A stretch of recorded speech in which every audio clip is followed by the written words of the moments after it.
उत्तराखंड बाल अधिकार संरक्षण आयोग ने माल देवता में शिव जूनियर हाई स्कूल में बने आपदा राहत शिविर में पहुंचकर आपदा प्रभावित परिवारों को राशन आदि आवश्यक राहत सामग्री वितरित की। साथ ही शिविर में ठहर रहे बच्चों की पढ़ाई और खेलकूद संबंधित जानकारियां भी ली। निरीक्षण के दौरान स्कूल की दीवार पर बने भारत के गलत नक्शे ने आयोग के सदस्य दीपक गुलाटी का ध्यान खींचा, जिस पर उन्होंने आपत्ति जताई। इस संबंध में उन्होंने प्रधानाचार्य से भी बातचीत की।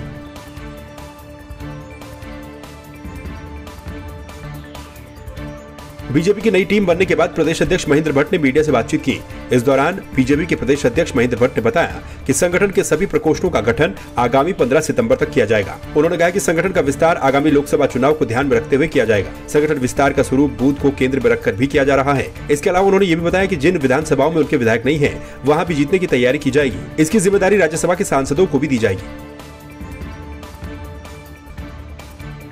हम सब लोग जानते हैं कि अपने कार्य को सर्वव्यापी बनाने के लिए हमने 28 विभाग हमारे बने हैं।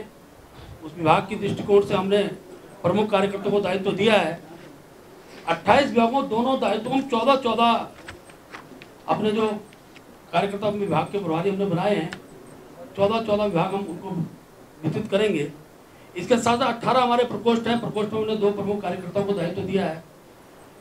18 प्रकोष्ठों में 9 प्रकोष्ठों के अलग अलग दायित्व देकर उन कार्यकर्ताओं को दायित्व देंगे, जिसकी घोषणा भी हम 15 सितंबर तक कर देंगे। बाद में जिले की टीम उस रूप में बनेगी, उसको हम लोग बनवाएंगे। पूरे संगठन का स्वरूप आगामी लोकसभा चुनाव को केंद्र में रखकर हम लोग देंगे।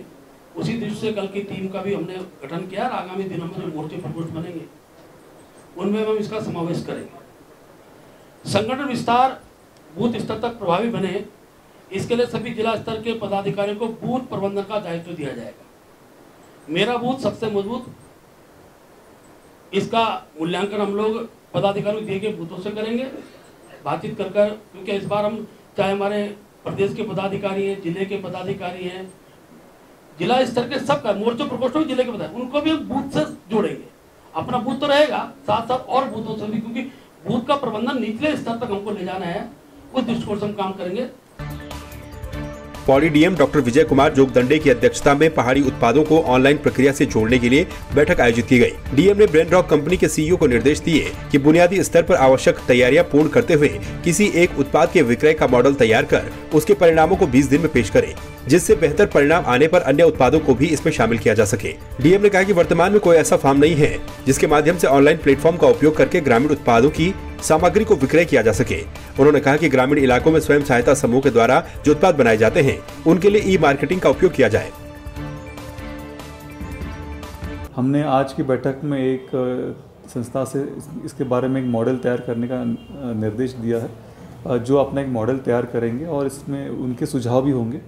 और जो सक्सेसफुल मॉडल्स हैं, जिन्होंने अच्छे कार्य किए हैं, अन्य जनपद में भी हो सकते हैं, किसी अन्य राज्य में भी हो सकते हैं, उनको ट्रेनिंग या उनके साथ में वर्कशॉप या उनके साथ चर्चा, ऐसे विभिन्न प्रक्रियाओं के साथ में उनका लर्निंग को, उनकी जो उन्होंने सीखा है अपने काम करने का तरीका, उसको हमारे ग्राम पंचायतों में, हमारे स्वयं सहायता समूह में बताने का प्रयास किया जाएगा। और ग्रामीण क्षेत्र के लिए एक प्लेटफॉर्म का प्रयोग करके उनका बिक्री को बढ़ाने का प्रयास किया जाएगा, ताकि हमारे ग्रामीण उत्पाद देश के बाहर या पूरे देश में उनका बिक्री का एक प्राविधान हो सके, जिसमें उनकी आय बढ़ाने का भी हमारा एक मंशा है, उसको हम अचीव करना चाहते हैं।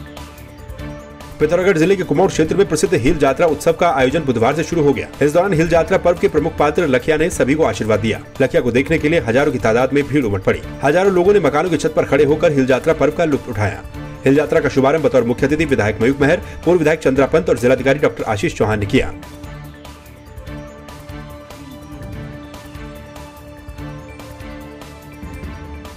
मुझे ऐसा एहसास होता है जैसे मैं किसी जन्नत में आई हूँ, क्योंकि यह उत्तराखंड का सबसे मशहूर पर्व कह सकते हैं इसे। ये सिर्फ पिथौरागढ़ में ही नहीं और जगह भी होता है। और सातू आठू मेला इसलिए मुझे ज़्यादा पसंद है, जब यहाँ पे लखिया देवता महिला खेत जोते हुए और नन्हे मुन्ने बच्चे डांस करते हुए ज़्यादा पसंद आता है। और एक और चीज़ मुझे अच्छी लगती है जब मैं यहाँ आती हूँ, ताकि मैं अपने कैमरे के लिए कुछ फ़ोटोज़ ले सकूँ और मुझे कुछ सीखने का मौका मिले। देखिए, ये हिल यात्रा उत्सव इस सोर घाटी का ही नहीं बल्कि पूरे उत्तराखंड का एक अपने आप में अनूठा उत्सव है और पूरी तरह से मुखौटों पर आधारित उत्सव है। 500 साढ़े 500 साल पहले इस सुर घाटी में लाया गया है और इस 500 सालों के बीच में लगातार अनवरत यह उत्सव इस पिथौरागढ़ की इस सुर घाटी के इस कुमोड़ गाँव में मनाया जाता है और लखिया बाबा का आज के दिन यहाँ पर एक अवतरित होता है और पिथौरागढ़ ही नहीं बल्कि पूरे उत्तराखंड और पूरे देश प्रदेश के कोने कोने से यहाँ पर लोग आते हैं और भगवान लखिया बाबा का आशीर्वाद प्राप्त करते हैं। मैं यहाँ पर को लखिया भूत जो शिव जी के गण माने जाते हैं वीरभद्र, उनका किरदार निभा रहा हूँ। ये मेरा दूसरा साल है इसको निभाते हुए और काफ़ी अच्छा महसूस होता है ये किरदार निभाते हुए और काफ़ी लकी मानता हूँ मैं खुद को कि मुझे यहाँ पर कोई ये शिव जी के गण वीरभद्र का किरदार निभाने को मिलता है। मैं लखिया जो हमारा हिल यात्रा पर्व है इसके लखिया बाबा के गण का पात्र करता हूँ और विगत 8 वर्षों से मैं निरंतर ये पार्ट खेल रहा हूँ और विशेष कृपा रहती है उनकी और पूरे क्षेत्र में सुख शांति और सौहार्द का वातावरण बना रहता है। रामनगर के गर्जा देवी मंदिर टीले में समय के साथ साथ कई जगहों पर दरारें आ गई हैं। बीते लंबे समय से टीले में आ रही दरारों ने अधिकारियों और पुजारियों की चिंता बढ़ा दी है। सिंचाई विभाग ने अब मंदिर के जीर्णोद्धार के लिए 4 करोड़ का बजट शासन से मांगा है। वहीं प्रस्ताव पास होने तक मंदिर को त्रिपाल की मदद से ढककर रखा गया है ताकि टीले की मिट्टी का कटाव न हो। आपको बता दें कि फरवरी 2021 में गर्जा मंदिर के टीले में दरारें दिखाई दी थी।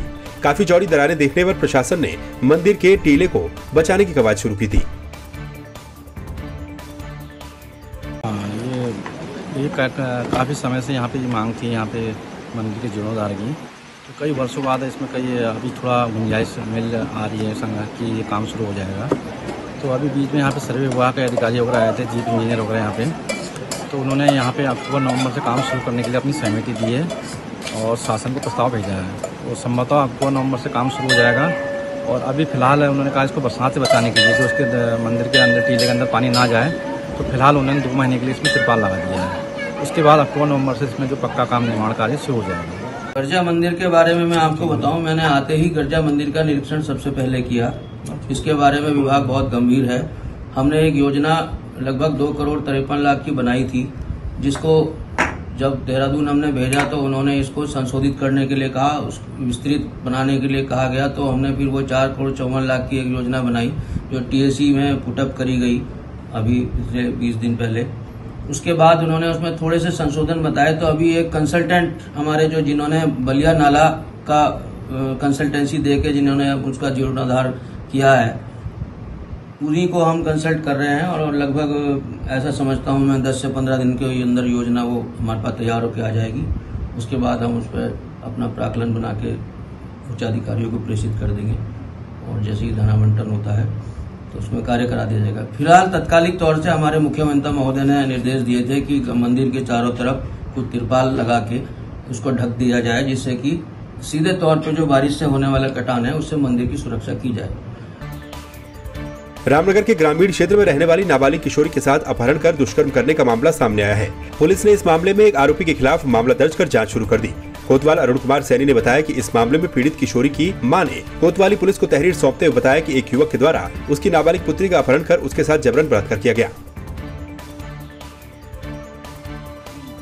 मैं यहाँ 2 बजे तक दुकान जा दी, आज कॉस्मेटिक की यहाँ से 5 जने आए, मेरा मुंह बंद करके यहाँ से रह गए। 2 जनों ने पैर पकड़े, 2 जनों ने हाथ पकड़े, गलत किया है। पीड़िता की तरफ से उसकी मां से एक तहरीर आई है कि एक नाबालिग लड़की को बेला फुसलाकर अपहरण कर ले जाकर उसके साथ रेप की घटना हमारे यहाँ दर्ज हुई है। हमें तहरीर के आधार पर मुकदमा दर्ज कर दिया है और इस संबंध में विवेचना की जा रही है। अभी आरोपी फरार है, उसकी तलाश की जा रही है, शीघ्र ही इसको गिरफ्तार कर लिया जाएगा। टिहरी विधायक किशोर उपाध्याय ने जाखड़ीधार ब्लॉक के पेटवा स्थित अतिरिक्त स्वास्थ्य केंद्र का औचक निरीक्षण किया। इस दौरान वहां कोई भी स्वास्थ्य कर्मचारी मौजूद नहीं मिला, जिस पर विधायक ने नाराजगी जताई। दरअसल विधायक किशोर उपाध्याय एक निजी कार्यक्रम में ग्राम चौट जसपुर जा रहे थे। रास्ते में उन्होंने 3 बजे अचानक स्वास्थ्य केंद्र पेटवा का निरीक्षण किया, जहां कोई भी मौजूद नहीं था। उनका कहना है कि एक तरफ पूरा प्रदेश आपदा से जूझ रहा है, वहीं दूसरी ओर स्वास्थ्य केंद्र पर ताला लगा हुआ है। ये मैं अचानक ही आज यहाँ जो पेटम में अतिरिक्त प्राथमिक स्वास्थ्य केंद्र है, कोई 3 बजे करीब यहाँ पहुंचा हूँ और इस पर इतना पैसा खर्च हुआ है और विशेषकर ग्रामीण क्षेत्र का ये स्वास्थ्य केंद्र है। जो मुख्य जो गेट है वो चौखट खुला हुआ है, न कोई चौकीदार है, न कोई देखने वाला है। स्थिति बड़ी चिंताजनक है और मेरे विचार से जो यहाँ टिहरी के सीएमओ हैं, यहाँ पर कौन है स्टाफ, ये कुछ पता ही नहीं है। यहाँ टाइमिंग भी नहीं लिखे हुए हैं। सबसे बड़ी बात जो दुख का विषय है कि कहीं टाइमिंग ही लिख दो कि ये अतिरिक्त जो स्वास्थ्य केंद्र है, प्राथमिक स्वास्थ्य केंद्र, ये कितने बजे से कितने बजे तक खुला रहेगा। यहाँ डॉक्टर है कि नहीं है, यहाँ फार्मासिस्ट है कि नहीं है, चौकीदार है कि नहीं है। तो इस तरह का जो हमारे जीवन का सबसे महत्वपूर्ण, अगर आदमी जिंदा रहेगा तभी कुछ कर सकता है और जिंदा रहने के लिए स्वास्थ्य सेवाओं का ठीक होना बहुत जरूरी है। तो मैं अभी पता करूंगा कि स्थिति है क्या और क्यों इस तरह से ये लावारिस पड़ा हुआ है। भाजपा की नई प्रदेश कार्यकारिणी में गंगोलीहाट की पूर्व विधायक मीना गंगोला को प्रदेश मंत्री का दायित्व मिला है। भाजपा प्रदेश मंत्री का दायित्व मिलने के बाद वो पहली बार बेरीनाग पहुंची, जहां पर भाजपा कार्यकर्ताओं ने लोक निर्माण विभाग के अतिथि गृह में प्रदेश मंत्री मीना गंगोला का फूल मालाओं के साथ जोरदार स्वागत किया और भाजपा कार्यकर्ताओं ने कहा कि सीमांत जनपद से पहली बार महिला को दायित्व मिला है। प्रदेश मंत्री मीना गंगोला ने दायित्व मिलने पर प्रदेश अध्यक्ष, सीएम और संगठन महामंत्री का आभार जताते हुए कहा कि पार्टी ने उन्हें जो भी जिम्मेदारी दी है उसे वो बखूबी निभाएंगी। देखिए, मैं सबसे पहले तो अपने प्रदेश संगठन को बहुत बहुत धन्यवाद देना चाहूँगी कि पार्टी काम करने वालों को हमेशा अनदेखी नहीं करती है, कहीं ना कहीं उन पर पार्टी के नज़र होती है। आज जो मुझे पूरे प्रदेश में मंत्री पद दे करके काम करने का सौभाग्य मिला है और मैं पूरे तन मन धन से भारतीय जनता पार्टी को मजबूत करूँगी और पार्टी को आगे बढ़ाने में काम करूँगी।